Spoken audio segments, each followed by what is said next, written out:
nice to meet you. And this is the first time you and I have ever met. Yeah. And I've known Mike a little bit longer. But, I guess you could just start by saying, like, what's your name and how old you are and how many years you spent in prison.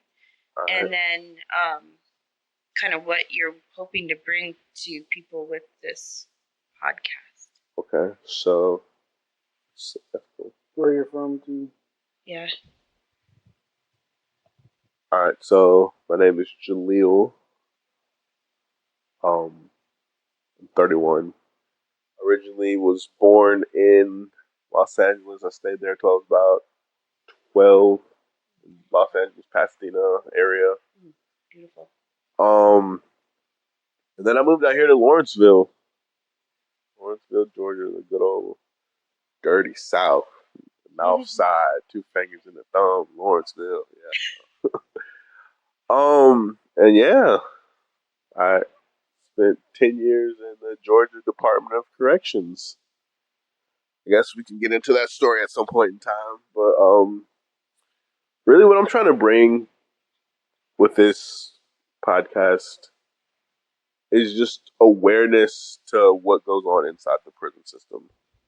And it doesn't just affect the person that gets incarcerated. Like it's a whole, like it's bigger than we are aware of, like I've done reading about it, and I've looked up statistics. Like 42% of Americans know somebody that's in prison. You know what I'm saying? Like that's half of us. Yeah. And right. But like nobody really talks about what's actually going on in prison. Like the stuff that we see on TV is like fictionalized. Like some of it is true, some of it is exaggerated, and some of it is just like way off. And then there's like some aspects that you couldn't even comprehend until you were there. Like there's been times where we might be doing something and like we would stop and look at each other like, man, try to explain this right now to somebody that's not in here, and you wouldn't have the words, It would take many episodes of podcasts. Yeah. Yeah. But yeah, my buddy here, we did 5 years together. Yep. Yeah. My name is Emeka Abanisi, and I did 13 and a half years also in the GDC, and I did time with Outsider. Yeah, I go by the Outsider. Where are you from, and how old are you? Yeah, I'm 35 now, and I spent 13 and a half years in there, so I went in there when I was like 21. And you had 2 different facilities that you went to, correct? Yeah, main ones. I started off at Jackson, which everyone goes there, and for the diagnostic, but I stayed there for like a year and a half. Then I went from there to Baldwin State Prison, and I stayed there for like 9 months, and I got into an incident where war was going on, and I got caught in the crossfire and got stabbed. And then I got transferred to Hancock State Prison, and I stayed there for 10 years. Spent 10 years at Hancock. And you moved to Hancock in what year? 2013. Okay, and then you went in at 2017, 16 or 17? Yeah, so I didn't get to Hancock till 2017. Okay, so you also had another facility? Oh, I was all over the place. So I was in the county jail for so I got locked up in June of 2012 when I was 19. So from June of 2012 to either October or November, October of 2013. I was in the county jail. I went to Jackson, was there for a month maybe. I went to Montgomery State Prison. I was there too long. That place was horrible. No, that place was weird. Montgomery. Yeah, so I was. Are you talking about Alabama? No, there's a Montgomery County, Georgia. Yeah, Mount Vernon. It's near Vidalia, where the sweet onions come from. Okay, so yeah, I was at Montgomery from like I got there in December of 2013, and I left there in like June of 2015. I went to Rogers. I was at Rogers for like 6 months.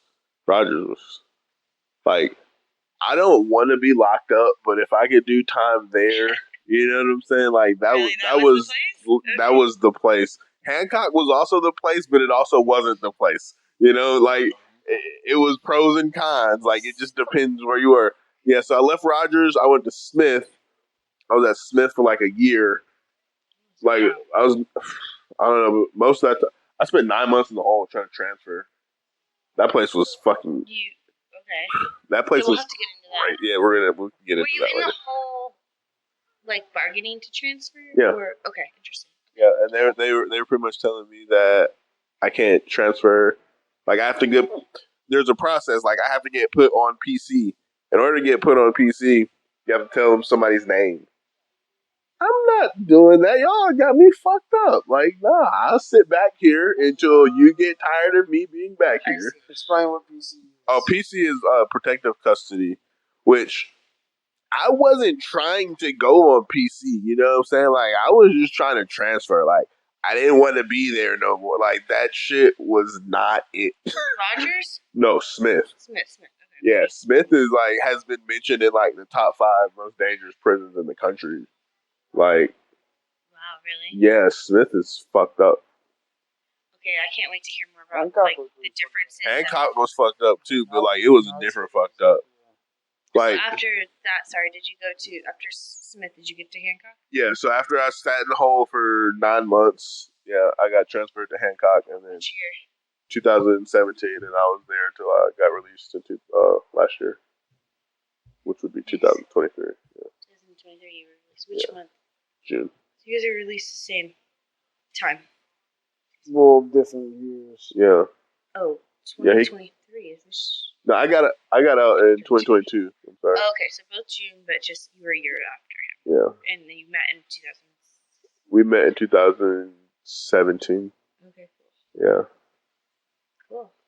Well, it's nice to meet you because it's my first time meeting you. It is. I think we might have talked on the phone, but I can't remember. Yeah, we talked on the phone earlier. Podcast? Yeah. Was that yesterday and today? Oh, really? Yeah. Yeah. Or that might have just been earlier. Okay. I talked to Emeka yesterday. Cool. Yeah, so just from my perspective, I am a 36-year-old female living in East Atlanta, and I've been in Atlanta as an adult since 2014. Okay. I lived in California, in San Diego, so we kind of have that in common. Oh, I lived in La Mesa when I was in kindergarten. Oh, really? Yeah. Yeah, I love it. I loved California. So I lived out in California from like 2011 to 2013. And I was born in upstate New York, moved to Georgia, like the suburbs of Marietta when I was 12. So I like to say I've got, northern influence and southern influence, kind of, half of my childhood. And western influence. Yeah. Yeah. And western, yeah. So I've got kind of that broad perspective. For college, I went to school for journalism, but I haven't been practicing for many years, so this is exciting for me to kind of re-enter some of the journalistic practices that I learned in college, right. And just revisit that and learn from you guys. But I do know Mike from high school. We went together in high school, and then we reconnected in probably the summer before you got out of prison. We were talking on the phone a little bit, just texting. Yeah. Just kind of reconnecting because we have a 15-year-old foster child who's our friend's son who we're both trying to look after. Right. So then what happened, it was September is when I got a call. He's my godson. he's been without his mom since December. But he has bounced kind of some different living situations. Right. September, I had to decide. I had 2 days to decide if I could do this, and I had been seeing him since January. I decided. I actually called Mike and even though we hadn't talked on the phone, I was just like, I need help. Because I know Mike has had some similar life situations, and just I don't know. I needed someone to talk to, and I felt like I was drawn to him. And ever since September, when Christian came to live with me, Mike's been helping out, and yeah, that's how we all know each other. So it's pretty exciting. I mean, kind of group of three different people with similar yet different perspectives. Yeah, and we're all connected by one thing. Whoa. The chain gang. Yeah, the chain gang. Just kidding. I do think it's funny though, because earlier, when we were talking about the chain gang, and I just feel like such a little white girl. I'm like, the chain gang? You say the chain gang? So stupid. It's so silly. So there will probably be some moments of just complete ignorance and stupidity from my end. Cool, I hope people find it interesting and be nice. I find when I talk to people about it, first off, people are even surprised that I spent 10 years in prison. Mm-hmm. When I tell people, you were in prison? Yes, I mean, honestly, from both of you. Because I'm just calm, and because I've seen, what humanity can be, what people can do to each other, Yeah, some savage. And so, it makes me, almost, unbothered, you know what I'm saying? Stuff that can trigger somebody or piss somebody off, the most minute thing, and it's it's not the worst. It could be so much worse. I have noticed that hanging out with Mike, that I often find myself thinking that way. Every day is a new day, beautiful day, a blessing, right? And I sometimes think, because I'm looking at things from Mike's perspective sometimes, about how he feels, because I have a short fuse sometimes, and I do try to remind myself, because by being around you, it helps me to remember that wow, things could be a lot different. And it just kind of goes back to the thing we were saying earlier: is good people do bad things or find themselves in situations that other people have found themselves in but didn't get caught, and or just find themselves in situations that landed them in jail, but that's obviously not their full personality. And then you get stuck into the situation, and you're in prison, and what do you do with it? Right. So it's just very interesting to me. Yeah, eventually we get on some subjects. But one subject that I would really want to get onto, and maybe have a whole episode about it, is that Outsider and I, when we got sentenced, we got sentenced to a certain amount of time, and we went to prison. We got taken away from our families. I did 13 and a half years of, this crime. I just paid for it with my time and my life. And now I'm home, and I'm trying to, rebuild and become something. But then I'm still going to be doing time, because here comes this roadblock when I'm applying for jobs, or when I have to get a background check for my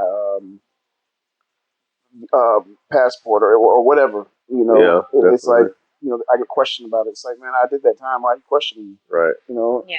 And why should that be able to be used against me when I just paid for it with my time? Right. So what was all that time for? People talk about paying back the debt to society. Well, it's you have to continuously pay it. It's a tax, I guess.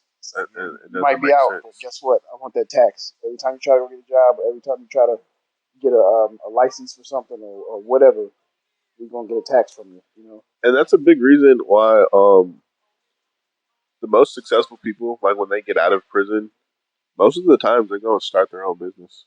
Yeah, there's a big community of formerly incarcerated people that are entrepreneurs and business owners. Oh, yeah. They start nonprofits, and it's definitely a good realm to get in. I think of it as a challenge for me, kind of, because since I've been out, I haven't had trouble finding a job, and I think that's just because because you want to work. Yeah, Because there's so much work out here, man. When you talk about having hard to find a job, what kind of jobs? So, damn, I've had like 7 jobs since I've been out. Oh wow, Yeah. damn. So, when I first got out, like, I got out June 19th, 2022. By July 15th, I had a job in a car. Like, my uncle was kind enough to give me money for a down payment. Oh, a job. Yeah. You had a job and a car, not job at a car. No, I got a job at FedEx. Oh, okay, and you got a car. Yeah. So buy it a month later. Yeah. I mean, it's very impressive. But like, I'm thinking about like, I wouldn't have had that opportunity had I not had family that supports me. You know, Of course. because if it was up to prison, what would you do? I got out with $35, 10 of which was already mine. Like, they ain't even think about that part. That was my $10. And when you went in? Yeah, so the very first time they put money on your books, they take $10 of it and hold it for you for when you get out. Oh wow, thanks for the $10. Yeah, my $10. Thank you. Right. And then, so lucky for me, you know, I had a little bit of money squirreled away from just different hustles in the chain gang and like things that I might talk about it now one day, but you know, we gotta check on the legalities. Yeah, gotta make sure y'all can't lock me back. I was thinking about that too. Make sure y'all can't lock me back up before we start talking about it. We gotta run this. Yeah, we gotta run this past the legal team first, man. Right. But yeah, I don't remember where I was going with it. We were just talking about the types of jobs you had. Okay, yeah. So yeah, I worked at FedEx, and then I went from FedEx to the Publix warehouse, and I was there, and it's just like I get into this routine, you know, and while I was in prison, all I did was plan. Like, I wrote movie scripts, I wrote songs. Like, I told you one day, I was like, look, we're gonna get out. I'm gonna start a podcast. Yeah. That's pretty awesome. That's happening right Yeah. So, like, I kind of planned for like things. I just didn't know how I was gonna get there, right? And so, I get this job at FedEx, That's a lot of life. and like, I get into the everyday going to work, coming home, going to work, you know, and it's like, this ain't it, you know. And so I was starting to think that, well, FedEx was a place to work out. Whoa, man. Yeah. So I ended up moving to the Publix warehouse, which is a way better working environment. Like, because all of Publix employees are owners of Publix, so yeah, it's a much great company to work for. I agree. That's good to hear. And then I was just at home thinking one day, yeah, sponsor us, Publix. No, so I was just like one day looking at the stuff that I brought home from prison, and the only thing that I brought with me and I made sure of was like things that I wrote. Right. Like, I didn't want to bring anything else with me. So like everything, like I have a stack of papers probably this tall when I left. Like, I left it with a big. Left with it. Yeah, left with it in a big plastic, like a clear trash bag, and like it's just stacks of paper. And the guard was like, "What are you doing with that?" I was like, "This is my plan." Yeah, what do you mean, man? I don't have time to put this together. Like, this is my plan. Yeah. He said, "Oh, so you ain't coming back?" I was like, "Fuck no." Y'all got me fucked up. But you were saying that, in a sense, when you got out and getting a job, when you talk about that, you were saying it makes you think outside of the box because you didn't want to just be going to these daily, like, grinding. Yeah, so that's. I want to say one thing before you continue, though, because from my perspective of being out here the whole time, like, in a sense, the opportunity you have in front of you is definitely more exciting, I would say, for sure. And also, I mean, you get to pull on parts of your brain that are creative and think about other ways. And whereas I'm working every day and I have these opportunities in front of me, and I've sometimes thought about I should do a podcast or I should write something or like what are these extracurricular things that I like to do that's not work, and then just working out, You I used to don't work out have time. longer. And I don't have time. No, I have time, but I don't have the drive that I think you guys have more of a drive, because you've had time more to think about it, and then also the options are limited for you. Yeah, like we don't have as many distractions, like all day since I've been out. It's like, do I respond to this text message? What about this email? Oh, what do I have to go eat? Did I get enough sleep? I need to. Oh, is there gas in my car? Like, you have so many things that you have to think about. Man, I know. And so, like, it distracts you. Like, for me, the most creative time was when I was in the hole.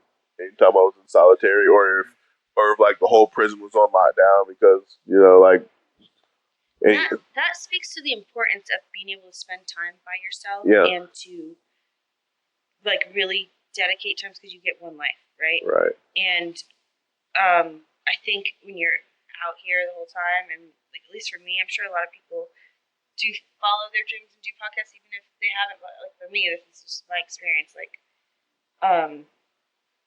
shoot, what was I saying? I was talking about how that speaks to. What was I talking about? I totally forgot. Anyway, I just think it's a big opportunity. I don't know what I was saying, but it might come back. All right. Yeah, but I mean, I feel like it is an opportunity for me, just because it was like a fresh start. Like when I got out of prison, I didn't have kids. I don't have a wife. I don't have I had nothing, like no attachments. I had no debt. Right. I had no debt. I had no nothing. You know what I'm saying? And now I'm 30 years old, or 29 when I got out. I'm still young enough to do something with my life. And then with what I went through and the mentality that I have, I think it's a brand new opportunity. You know what I'm saying? Like, I can really. It was like a soft reset almost. Yeah, and you have the drive because you've been thinking about it. Like, if you think about what you were just saying about how every day you have to put gas in your car, you got to think about groceries, you got to think about laundry, whatever. Right. I've been doing that for this whole time out here, right. And I haven't paused. And like the importance of the pause, and the importance of solitude, and I think that really helps you follow and achieve your dreams. And it's you have to schedule that time in. Yeah. Or you have to be born with a lot of money. Right. Yeah, that always helps. Something about solitary confinement. I used to spend a lot of time in the hole also, and you got a lot of people in the hole that are behind their doors. They're never quiet. They're banging on the door. They're yelling under the door. They're trying to talk people through the vent. Yeah, they don't know how to be in their own mind. Yet they don't. It's like they can't do it, and a lot of people can admit that they can't do that. It's like they don't want to sit in silence. That they need the TV in the background. Yeah, they need this because I guess they just can't handle what goes on in their mind. Yeah, their thoughts are probably fucked up. Yes, like me, I don't watch TV. I'll sit at my mom's house. She's got the TV sitting. I'll be sitting in the living room. TV right there. It's off all the time. She might come in. She's like, "Mikey, what are you doing? You're not watching TV? Why are you sitting in front of the TV? The TV's not on." I don't watch TV. Well, what are you doing? Nothing. I'm just thinking. I'd literally be sitting there. Because I like to think. Yeah. And I've learned how to think through being in solitary confinement, being by myself for so long. And it was really kind of forced. It's like here. Yeah, you got to get used to it. It's gonna make you or break you. So it's like, well, I'm gonna go ahead and get made. Yeah, because you ain't gonna break me. Yeah. It got being in solitary confinement. I'm not gonna lie, it took some getting used to. I don't know if you could ever get used to that. But we made it. We got to a point where it didn't bother you anymore. Lockdown for another 30 days. But I got to the point where. Let me get a 30-day lockdown real quick. You know what I'm saying? Give me a pen and a paper, a few notepads. Go back there with a couple of store items. I don't want to deal with anyone. I feel that a little bit, I guess. Yeah, what's 30 days? Yeah, 30 days seems like a lot of days. It does seem like thinking about that now. Not in the hole. Bro, I spent 9 months in the hole. Yeah, wow. I spent 13 months in the hole. Oh, yeah. Straight? No, I spent 9 months in the hole. Straight? Yeah, I spent 9 months in the hole straight. Consecutive? No, straight one time. Oh no, 9 like months? all together, I probably spent like a couple years. Yeah, I would say probably I spent Probably spent a few at least years. 2.5 years in the hole. Yeah, I spent some years. Wow. Yeah. Damn, because sometimes I can't even accomplish. Actually, there's like more than really things I need to accomplish for many years now. Okay, I'm not gonna get into it, but like I have so much time out here. What am I doing? Right. Sometimes I feel like that. Yeah, well, you know what's crazy? Was wild. You know, I'm still in touch with E. You know, Eric, my old roommate from Yeah, Hancock. put his whole name out there. Tell him his GDC number Oh too. shit. I can edit it. Don't worry. Yeah. Well, you know, our Yeah, we partner, gotta talk about that. our How partner we E. get into that. You know, you don't have to say Yeah, whatever. we can use From, chain gang names. Yeah. Well, I had talked to him, and you know, we were on video call and everything, and he goes to the door and you know, shows me the day room. I'm like, damn, you still in the same room? He's like, yeah, same spot. I got out in June, and I've done so much shit, been Yeah, to so many places, and he's yeah, still in that fucking room, that's crazy. So same room. he's on solitary confinement. He's No, got a no, device. he's For in the whole the population, but I'm saying the room that he lives in is the same room that we lived in when I was in there, you know, 6 months ago. I see what You you're know, saying. and then before that, we were in that room for maybe a year. Oh, you were in that room for a while. Yeah, for like a year together. You know, so let's say we were in there for a year together. So he's been in that room for like a year and a half. You know, and now that I'm out and I've been out for 6 months, all the traveling I've done, been to Florida so many times, been to these different places, been, you know, exploring Atlanta and everything. And this whole time he's been sitting In in that this day same room spot. and inside this room. Like I was doing that. Like the whole 13 and a half years I was in there. All Yeah. the shit that was going on out here. Nothing mattered. Like I was in you the couldn't same experience zone. nothing. It was Like like we were just. that's why I say like prison's like its own world. It changed it because like even the way that they're built, you can't see beyond. You know what I'm saying? Like all you see is the fence. Like that's it. I think that speaks to what you guys were talking about similarly in solitary confinement, how some of these individuals might not be able to be with their own thoughts. Right. So if you're inside a prison as well, and this is all you can see, like this is it's your world. How strong can your mind be, and how strong do you want your mind to be to think about the outside world so that you can stay centered? Like, does it take times of forgetting about the outside world, Sometimes. or does it take times of imagining? Like, how did you strike the balance between that? There's sometimes where you just gotta get out and get into the world. You know, like there's phones in there or whatever. You know, you can always call people, video chat with people. But then there's sometimes where you just need to be with yourself, you know, and formulate a plan and like just think and meditate and like I got into meditation like really big while I was in prison. I probably read thousands of books. Yeah, thousands really? of books. Yeah, I know. I was thinking about that too. I've read like 3 books in the last 10 years. I'm just kidding. And like my favorite since series, maybe 6. I don't know. my favorite series is Game of Thrones. Yeah, that's what I'm talking about. Game of Thrones.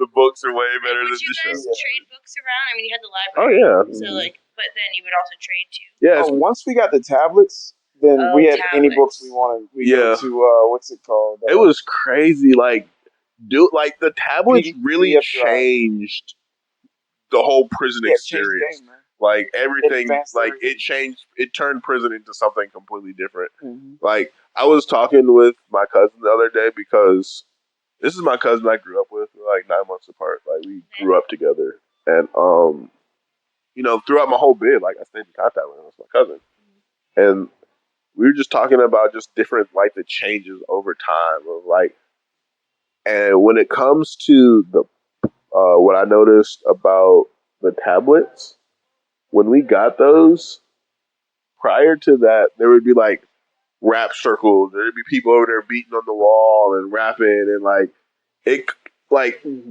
it's like a hip hop cipher. Interaction with people. Yeah, but I mean, we're making music. Like, yeah, we are interacting. Like, yeah, we're definitely interacting, and it's more like You didn't have access to certain music. dorms still did Is that freestyle what you're saying? Fridays. 'Cause you didn't have access to music? Right. And so like people get very creative. Like I have a friend, Mickey Machiavelli. When he gets out, I'm telling you, I'm signing him, I'm putting him like I'm building a studio. Like that's my goal. Like I am in the like all this equipment. Like obviously I'm building a studio. And so that's my goal. I wanna sign him because like we would stand on the window between the main part of the dorm and like there's like a little small room in there. Sometimes there's TV. room? Yeah, but not all the dorms have TVs in them. Like Yeah, what's called the TV room. yeah, the TV room. But there's a big plexiglass window that separates them. And when you beat on it, it sounds like Bass. the biggest bass. And like he would sit there and beat on it and like be rapping, and like other people would join in, and like he would put on a whole concert. Like he has so many original songs. Like when new songs would come on the radio, he would like remix. Like he's fire. Well, I think the same thing happened in society out here. Yeah. So this is the evolution of technology, just in different settings. But yeah. Yeah, Lil Baby was at Hancock. He was. Yeah, seriously. Yeah. And we got to see him. Yeah, Actually, we did see him over there at Music Midtown. Oh, word. We should get him on the show. Lil Baby. Listen, Yeah. we get him on the show. Oh, Hancock alumni. Yeah, Yeah, seriously. He can talk because that is we were just talking about his jobs and what your plan is. Right. I couldn't even imagine how he went from being in prison. You know what I'm saying? Like, go behind the door, lockdown, to 6 months later, a year later, he's fucking superstar. Like traveling. Yeah, he really. Why can't you imagine? I can imagine. No, I can imagine the possibility.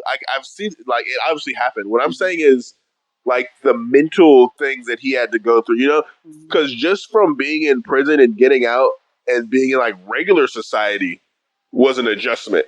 You know what I'm saying? So going from prison to like society to superstardom.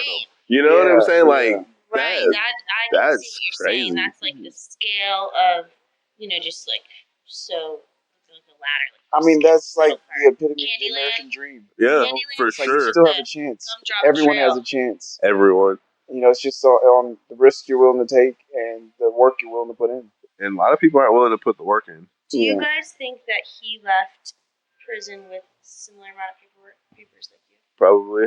From what I heard, like there was an old guy that I used to talk with. You remember Sanders? Yeah. Yeah. So I think Sanders was his roommate at one point in time, and he said all he does is write. Yeah. Oh, telling us. He said all he does is write. Like they be on lockdown, he just be in there writing and so that's similar to what I would do, what I was doing. You know what I'm saying? So like, I feel like clearly our mindsets are aligned. You know what I'm saying? I don't know what opportunities he had before prison, after prison, like whatever led him to that situation. Like that's great for him, you know. Yeah. But I feel like we're on that same like trajectory. You know what I'm saying? But like, right? Just that's kind of what we're talking. I'm pretty sure he has some kind of networking involvement. Oh, I'm sure, but I'm pretty sure he was probably building that network while he was back there. Right, and that's what I was trying to do, man. I could like. You learn who the real ones are, who the fake ones are when you get locked up, and he has some real ones. Yeah. Well, the thing is, like, he remained real. Yeah, to himself. Too. That's how he got to where he is. Definitely. Because really, it's all about you. So, what are you gonna do? Right. You know, here's your chance. You know, you gonna come back, or are you gonna stay out there and do something? Facts. I'm not going back. If you stay out there and don't do anything, just stay out there. Yeah, just staying out is it's crazy how fast people come back so fast because they want to. That's home. Yeah, home like for a lot of people. But we live out here in East Atlanta, and I showed you the little village and shit that they have out there. Well, the homeless. Well, I would much rather live out here on the side of the highway with these homeless people than be in prison. For sure. I would rather stand on the side of the road and hold a sign and act like I'm crazy or something, and get money and food and stuff, than be in prison. For sure. Which, the homeless people, they make good. They probably make some good money. Yeah, I don't know. They just make bad financial decisions, I think. I feel like that's a choice. Yeah, it's definitely a choice. It's a choice. But I mean, it's also a lack of information, mental health. There's There's a lot of factors. This I'm not qualified to talk about this, but I mean. Well, I mean, who's qualified? I know, right? That's what I was going to say. We all have mental we get on health. a subject about mental health people in prison. Oh man, listen. Yeah, that shit's crazy. Jesus Christ. I mean, what would you say the percentage of? Because I think we need to get into some statistics like soon because these things are helpful. But what would you think the statistics of mentally ill people? And I'm not talking depression, anxiety. Yeah, 100%. If you didn't have one before you went in, you definitely have one after being in there. 100%. I'm not talking depression, anxiety. I guess I'm talking I'm talking something. Mental health. Something is good. There's something. Institutionalization is mental I'm health. talking more. Well, yes, for sure. Because when you get in there, okay, you asked about cutting off the real world from prison world. Now, what I did, because I was always at maximum level prison, and the people around me had 25, years of life, better. So I didn't worry about what was going on out here, because a lot of stuff was going on, but I had to worry about, in there. And of course, my plan that I'm putting together. So I cut myself off from the outside world, and chain gang was my world. So I lived like I had life sentence. Always kept me a knife. I stayed in my lane, mind my business. Kept my business deals good. Never had do that good business deals. That works I had a good wonders. face. I had respect. I was never affiliated, but I still did business with people, and I set things up, and I was respected. I wasn't robbed or anything like that. So I focused on that and lived like that was my life, because that's what it was. Right. Like I said, I was working on my plan, and people ask me, "Damn, bro, you about to go home soon? You still got a knife?" I'm like, "I'm still here, aren't I?" When I go home, so what's the deal? The knife will be gone. But right now, I still got to finish living. I gotta make it home. If they would have found that knife, would you get kicked out? I mean, they know, right? Look, after they find so many knives. But after all that time, man, I'd be a fool to get caught with a knife. Yeah. I'd be curious. Well, yeah, I'd be curious to know I used to have many of them. Sentences or additional punishment, or for things in jail. That's a whole nother topic. I'm gonna put that in the notes too. Yeah, there's certain things that really the only thing that's really gonna get you a new free world charge is if assault on an officer, like bad, like if you fuck them up like bad, and like murder. Other than that, even murder, you might get away with it. Bishop's roommate, he didn't even get anything for that. What? I didn't tell you about that. Oh, we're gonna get on the Bishop story. Dude, that. And we might have to get his sister on. Yeah, justice for Bishop, because that was great. Yeah, that was Bishop. That was a crazy situation. But yeah, back on the thing about cutting it off. So I was down to like the last week, and I still had my knives. I was giving them away slowly but surely, Swag and a few other people, and somebody said something about it, and I was like, yeah. As soon as I go, or they're like, well, are you ready for the outside, man? You're doing this and that. I was like, look, I can turn it on like this. Yeah. As soon as I step out that door, this Emeka that's in here, he can, like, as far as like adapting to being able to just be me. Yeah. And I know I'm back into society. I know how to act. I was ready for it. I was ready. It was like I just turned it back on. So I went from straight chain gang to when it's time to be home, I'm back. I'm home. Yeah, you are very well adjusted for someone who spent so much time. Yeah. From what I've learned of you, I mean, I can definitely see your wheels turning sometimes about things. I can tell, but I mean, it's just wild to me to think about, And like last night we went to a concert. And, is this your first concert since you've been out? Oh, no, I've been to a few. Yeah, and we just had such a blast. I mean, and just we have a good time together, but I just love seeing things through your eyes too. It makes me appreciate it too. I would say I feel like I was in kind of a life. It's just crazy because there's so much opportunity, and it's really easy to get stuck in your own prisoner of your mind thing type stuff. That's a whole thing too of just forgetting to try new things, and forgetting to do different things, and just seeing you enjoying that so much and knowing that you weren't able to have that. And like you even talked about it this morning when you woke up, you were like, it's just so crazy to look at other people right around, because not a lot of people were interacting and having. We were a little wild, but like That's a how lot of you're people were supposed to just be kind at of a standing concert. Yeah, around. you do understand. You gotta show out. Yeah. Looking around, and it's like instead of enjoying your own life, you're witnessing other people. Well, Right. it's kind of weird to me, when I see the crowds of people, and I can see a difference from 13 years ago Right. in people. That too. So like when I went to concerts like that back in the day, everybody's wild doing the shit I was doing. Right. The shit I did at the concert was mild compared to the other people that were, from back in the day. So when I'm at the concert jumping around and shit, I'm thinking, oh, once I start doing this, everyone else is going to do it. Maybe a couple people around some us, people were having, a couple people around us like, but everyone else kind of, They weren't getting the party started. yeah, and they're like looking around and shit, like, what the fuck, what's wrong with everyone? So when you first got out, was there anything like you were kind of skeptical of? Because for me, I thought that I was gonna have a problem with crowds because like when we're locked up, there's not. There's a lot of people, but it's not like a lot of people. You know what I'm saying? Like if there's ever a time where it's like gathering of people, it's some bullshit going on over there. Yeah, see, it's a lot of people like in a small capacity. Yeah. Now out here, it's a lot of people on a huge capacity. Right. But no, I didn't have a problem with adapting to that. I didn't like. I thought that I was gonna have a problem with it, and then like it didn't. Like then I don't know what that is. I didn't think so. I was really kind of looking forward to it, to seeing real people again. Right. Different people, especially out here in Atlanta. You see a lot of different people. Dude, listen, and in 10 years, Atlanta has changed. This is not the same Atlanta that from before I got locked up. And so, like, seeing it now based off of back then and, like, what I was expecting, like, it's so crazy. Yeah, it is. It is. Even the technology with me, like the devices and everything. Listen. Everywhere you go, it's like you got to have a device. You got to scan the QR code for the menu and pay with your Apple Pay. There's so much stuff. Like, I have my watch and I have my phone, my Google Home at home, and, like, my smart lights.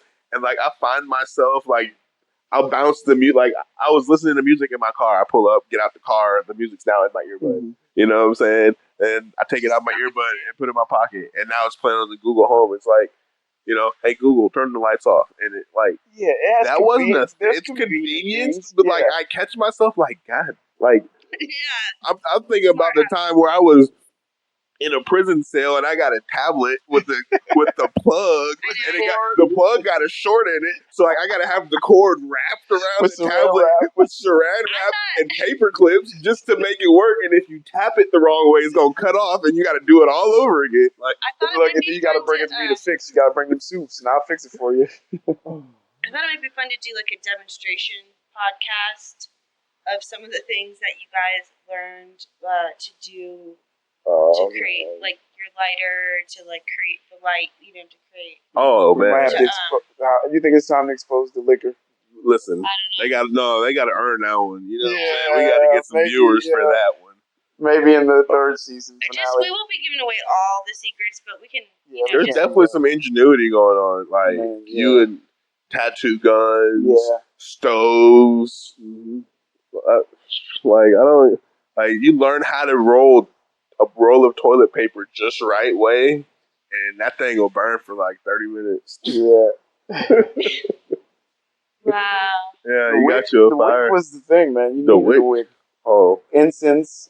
You got to make the room smell good after you smoke, or if you got liquor in there. You told me that you used to smoke out of like a long, not just a paper towel. Oh yeah, I put the roach in the paper towel. Oh yeah. Paper towel roll, or was it? Like literally the roll from the middle of the tissue, the core of the tissue. We were wrapping a present, and you said, but not you the had long one. Yes, you had the long thing. I said, damn, you can make a big ass long. It's like a little shooter. Yeah. But what else was I going to tell you? We made like people pumping the toilet to smoke. Like they did that in the county jail. In Gwinnett County, where I got locked up, you can smoke. Like they sell cigarettes on the store. They're like one of the last county jails to do it. Oh, but you can't smoke inside. Which one? Gwinnett County. And designated smoke. Yeah, designated smoke area and time. But we're on lockdown. Gwinnett, we're on like 20 and 4, so 20 hours behind the door, 4 hours out. and that 4 hours includes meals. So like you have meal like in that meal time, and you're fucking like if you want to take a shower or whatever. So if you are a cigarette smoker, you think you're only gonna smoke 4 hours out of the day? No, you don't figure out how to smoke inside. So if you pump all the water out of the toilet, it's pressurized, so you can smoke and blow the smoke, and it just sucks straight down the toilet. I don't know how they like who was smart enough to figure that out. Just like who figured out the popper, which the popper is just basic science. Yeah, But the one where you know how to pop a light switch? Light switch? Yeah. The same way as popping? Nah, dude. So on like a regular flip light switch, you take like a thin piece of metal, and you put it in the side, and you bend it down, and you touch the bottom screw. Oh yeah, that's the same way as a popper. Yeah. So what you guys are saying essentially is if there's a zombie apocalypse, go to a prison. Go to the prison. That's what they did on The Walking Dead. No, don't go to the prison. Stay away from the prison. No, dude, if it's a zombie apocalypse, I want the prison. Oh yeah, I want the prison. Y'all don't go to prison. Stay away from that shit. They're disgusting. There's enough in Georgia. I'll never go back there. There's enough in Georgia though. Yeah, and listen, you go in there and you let everybody out and be like, look, there's a zombie apocalypse. We all gonna agree. Like, ain't nobody going on lockdown. Like, this is us. No, like, no. Don't tell them that, because if I was in prison, I wouldn't give a fuck if there's a zombie apocalypse. Let me out. So I'm telling them, let the stupid motherfucker. Yeah, let everybody go. Look, guys. Everybody's free. They would do just fine, I'm sure. Hell yeah, I don't. Told me. Some of them. If you can survive chain gang, you can survive the zombie apocalypse out there. Maybe in the free world. Shit, we had the zombie apocalypse in Chain Gang. They gonna make machetes and all that shit. The drug epidemic? Yeah, the zombie apocalypse for real. Going back to I was gonna say this about ingenuity. When we made our liquor, people asking all the time, "How the hell did you make liquor in there? How'd you hide it from the guards? They let you do it. How'd you cook it?" You know, y'all asking too. Yeah, you ask questions. You just do it. You know, we figured it out. You know, well, the way we would hide it was just genius. You know, genius. My liquor master Meadows, Edward Meadows. Edward Meadows. It's okay. Everybody, they all know. But anyways, he taught me all kinds of tricks of the trade. You know, where we used to put it. One time we got shook down, and the officer's looking for this liquor that's in my room. He knows it's in there. Lifting up my bed and everything. At one point, he had it in his hand, didn't even know it. No. You know, and didn't find it, and we still use that spot. Well, they still use it. Yeah, and he didn't even know it. Yeah, that's how good of hiding places and shit. You know. Yeah, dude, I made it through a shakedown. I made it through. Oh man, I wanted to give up the spot, but do you think they know about that? No, don't we talk about this. Let's table this and talk about it next time. But it wouldn't even matter. It wouldn't even matter, because if you do it the right way, they're not going to know. Lazy to go pick up everyone's shit. So yeah, we would hide it in like. So you have to keep it in like a trash bag, like probably like 2 trash bags inside of each other. You know, like just liquid. And then you have to burp it too. Yeah. Remember that you always have to burp. You got to burp it first, but then you would flatten it out and put it inside the mat, right? And you put the cloth over. Yeah, you make the bed. Like make it the fucking bed. Just don't sit on it.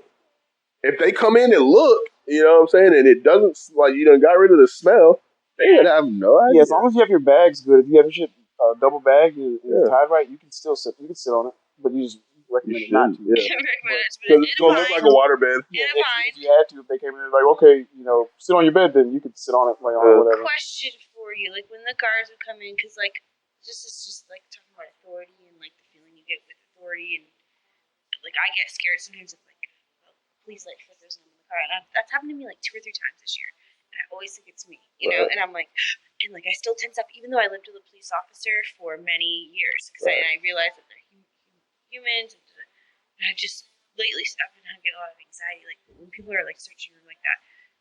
How did y'all feel?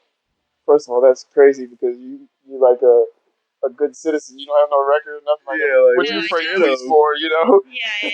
But after a certain amount of time of being around that shit, you know, like as far as I go, like some people, they're always been shook and scared. Yeah, they're just scared of him. Like for a long time, and they just be scared. Like, man, after a while, dude, like, you understand that, you know, you got to maintain composure. That's you know, all like it is. if they walk up on you, you might have something on you.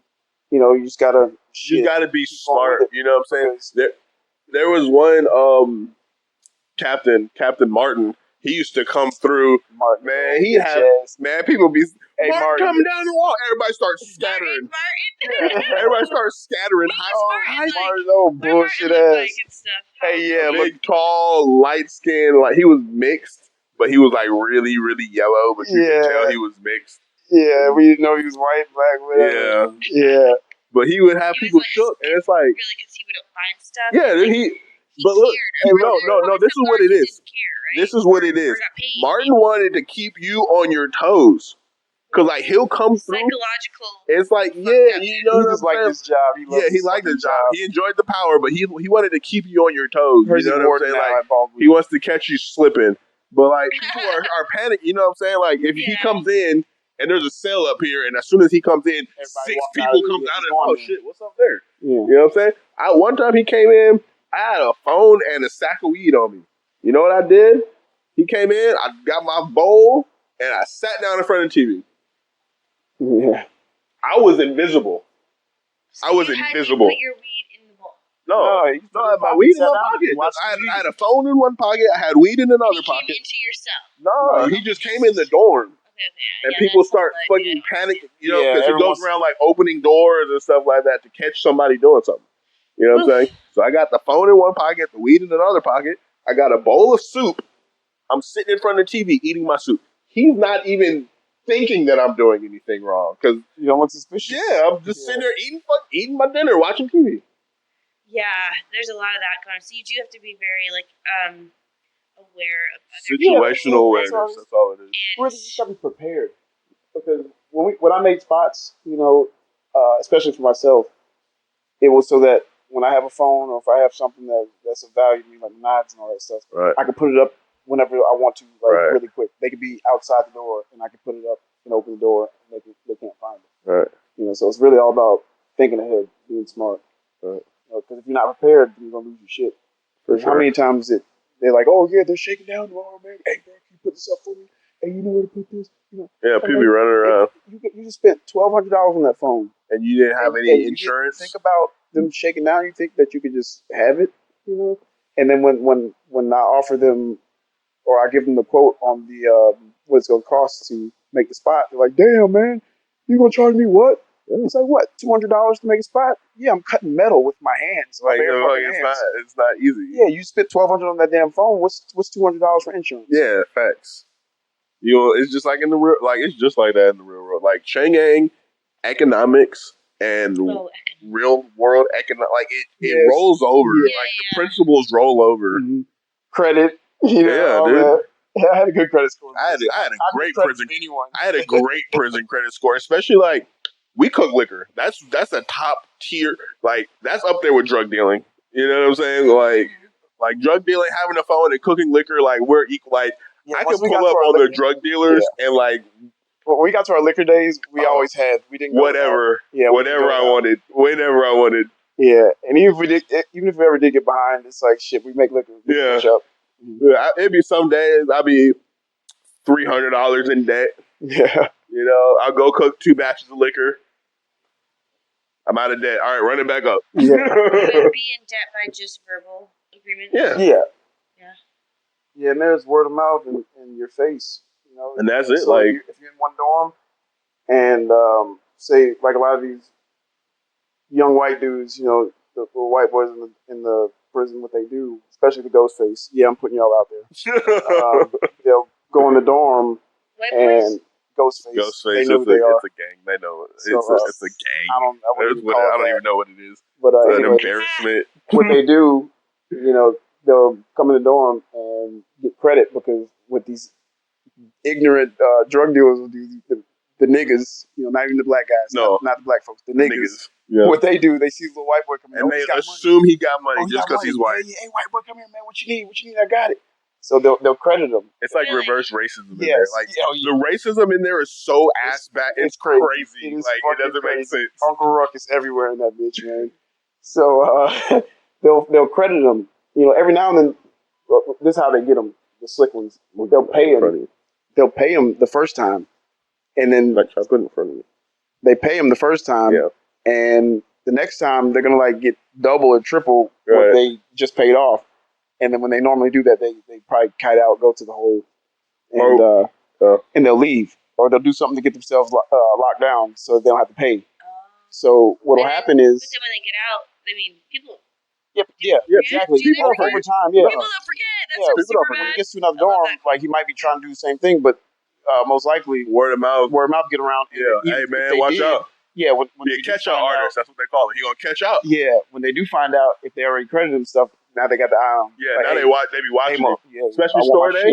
The last time you did this, I see. Yeah, store day comes. Store day, you got day, especially like the people that have money. Like when you have, like if you have a phone and you got all the sacks of weed, you got all the sacks of dope, you got they got to come to you for something. Like you don't have a problem crediting people because like you can't. Like, there's really no way in there to maneuver without credit unless you have a product on hand 100% of the time. Like, but most of the time, you're gonna have to credit at some point in time. Mm-hmm. You know what I'm saying? So if you credit it out, a few hours. You know what I'm saying? Like, the big people that credit the most and have all the money, the storemen, the drug dealers, bro, come store day and they standing on that range watching every single store bag.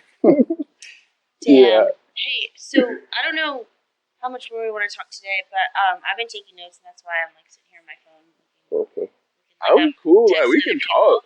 But can I do want to like get to a point where I can tell you like what I took in notes, and then this kind of helps the viewers and ourselves to focus on some of the topics that we'll cover throughout the series. And obviously, we've got to put some more thought into it. But I think like what I've heard from you guys is pretty cool, and I think there's many aspects we can look at. So I'm just gonna start from what I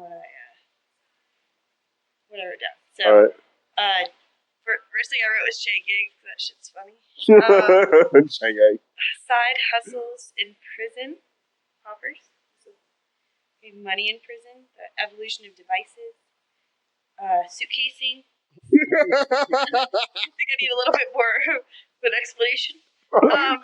Stay tuned to find out about suitcases.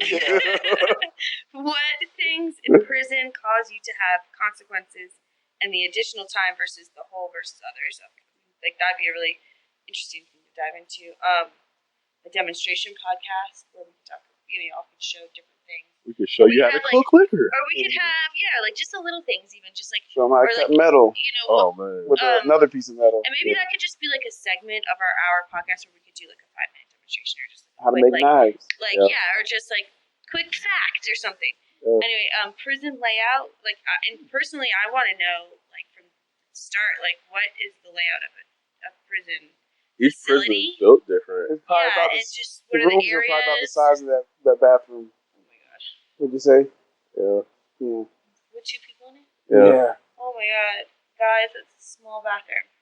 Alright, economics, the changing versus others, I don't know what that means, but rebuilding credit after we could talk about the first 30, 60, 90 days out. Oh, that'd be a fun one. That would be fun. Verbal agreements and word of mouth, racism in prison, debts in prison, and pertaining to bargaining and credits, and then relationships, friends, lovers, guards. Word.